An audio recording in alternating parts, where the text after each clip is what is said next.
একটি বাড়ি অথচ নেই কোনো রাস্তা। এই বাড়িতে ঢুকতে কিংবা বের হতে হলে ব্যবহার করতে হয় বাড়িটির একটি জানালা। অবিশ্বাস্য হলো এটি সত্য।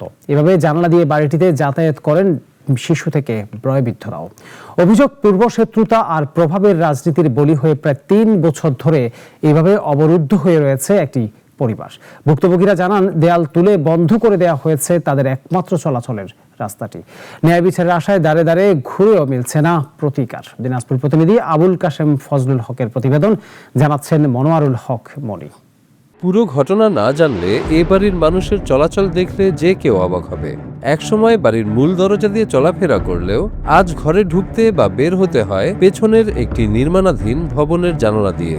আমার খুব কষ্ট হয়, আমি এই জানলা দিয়ে আমি বাড়িতে ঢুকি। দীর্ঘদিনের পূর্বশত্রুতার জেরে প্রতিপক্ষের হামলা, ভাঙচুর, লুটপাটের পাশাপাশি ক্ষমতার প্রভাব খাটিয়ে তাদের যাতায়াতের একমাত্র রাস্তাটিও দেয়াল তুলে বন্ধ করে দেওয়া হয়েছে বলে ভুক্তভোগীদের অভিযোগ। আজকে থেকে ৩-৪ বছর আগেই ঘটনা। আমার দরজাটা সে আওয়ামী লীগের লোক নিয়ে আসিয়ে, সেই গুন্ডা পান্ডা নিয়ে আসি সমস্ত দরজা বন্ধ করে দেয়। আমার খুবই অসুবিধা, আমি রাজমিস্ত্রি কাজ করি, আমি খুব গরিব মানুষ। এরপর এভাবেই প্রায় ৩ বছর ধরে অবরুদ্ধ জীবন কাটাচ্ছেন দিনাজপুরের পার্বতীপুর উপজেলার পূর্ব হুগলিপাড়া গ্রামের মোতাহারা বেগম ও তার পরিবার।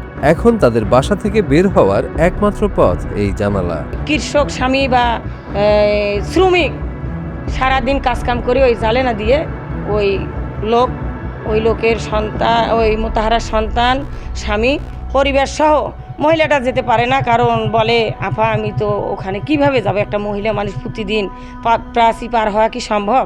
ভুক্তভোগী মোতাহারার স্বামী এবং এলাকাবাসী জানান, পূর্ব শত্রুতার জেরে প্রতিপক্ষ নুরুল আমিন স্থানীয় সন্ত্রাসী বাহিনীর সহায়তায় 2023 সালে নজরুল ইসলামের বাড়িতে অতর্কিত হামলা, ভাঙচুর ও লুটপাট চালায়। 2023 সালে আওয়ামী লীগ সরকারের থাকতে আমার বাড়ি সে ভাঙি দেয়।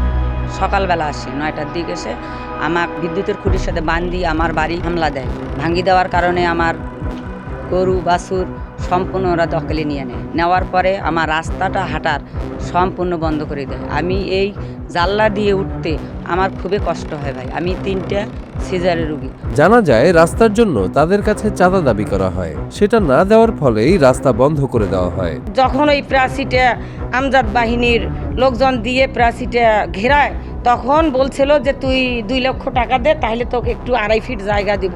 তো একটা গরিব মানুষ, দিনমজুর মানুষ কি করে 2.5 লক্ষ টাকা দিবে? এগুলো হুমকি হামকি দিয়ে ওই মহিলাটাকে বেঁধে এই রাস্তাটা জোর জবরদস্তি করে দখল করছে। ওনারা কোন মানব অধিকারের সদস্য, এটা আপনাদেরকে তুলে ধরতে হবে। এ সময় পরিবারের সদস্যদের শারীরিক ও মানসিকভাবে নির্যাতন করা হয়। শুধু তাই নয়, নুরুল আমিন ক্ষমতার জেরে তাদের যাতায়াতের একমাত্র রাস্তাটি পর্যন্ত দেয়াল তুলে বন্ধ করে দিয়েছেন। বেঁধে রাখছিল, রাখার পর অনেক নির্যাতন করছে, ওনার উপর অনেক নির্যাতন করছে, এই বাড়িওয়ালির উপর অনেক নির্যাতন করছে। তাদের বাড়ির দরজা, ঢোকার দরজা বন্ধ করে দিয়েছে, মেইন গেটটা।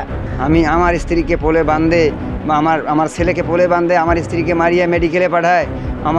আমি যখনই বাসাতে থাকি না, আমি কাজ করতে যাই, আসি দেখি এই ঘটনা। অবরুদ্ধ জীবন থেকে মুক্তি পেতে প্রশাসন সহ বিভিন্ন দপ্তরে একাধিকবার অভিযোগ করেও কোনো প্রতিকার মেলেনি বলে দাবি এ পরিবারটির।